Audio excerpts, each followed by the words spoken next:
since the coronavirus has hit the United States, we've noticed, Kenny and I have noticed in the news that RVing is sort of exploding because there's, people are afraid to do airline travel, rightly so, and other means of travel. So RVing is turning out to be the mode of vacationing these days. Have you guys noticed a big impact to your business because of COVID?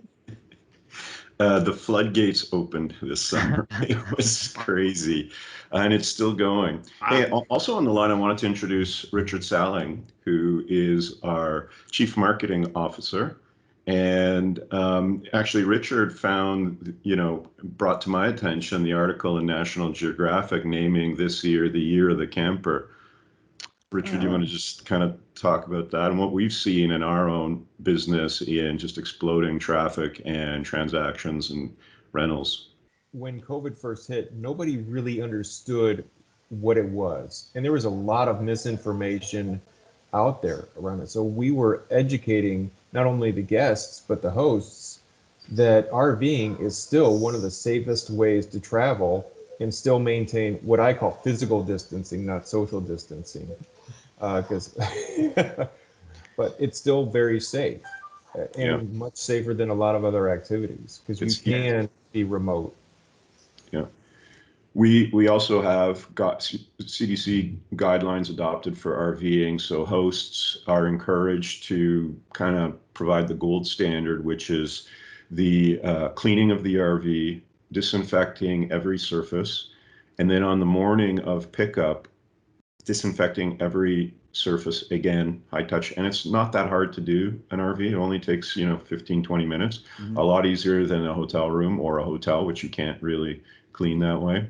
And then close it and then greet the guests with masks and gloves. And nobody's touched that RV since it's been disinfected until the family takes it on their trip. So and then, of course, you're camping and distancing there. You're just within your bubble. So as the three of you already know, the summer, it started off slow, but then as people realized they were getting cabin fever and they didn't want to go to a hotel, they couldn't book a flight. All right, well, I don't own an RV, so the next best thing is to rent one. And we saw about 3 times the level of business we saw over the summer. Wow. And then I'm always looking for articles and what we can share, how we can bring value and where we can add more information to our guests and to the people who own RVs. And I happened to see this article from National Geographic naming 2020 as the year of the camper. And I think this is a breakout year for RVs in general.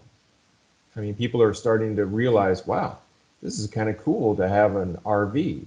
And maybe I can't own one because of the price of these, the barrier to entry rather. And so we'll rent one. Or, what a great idea to rent a few different types to determine which one I want to own. Yeah.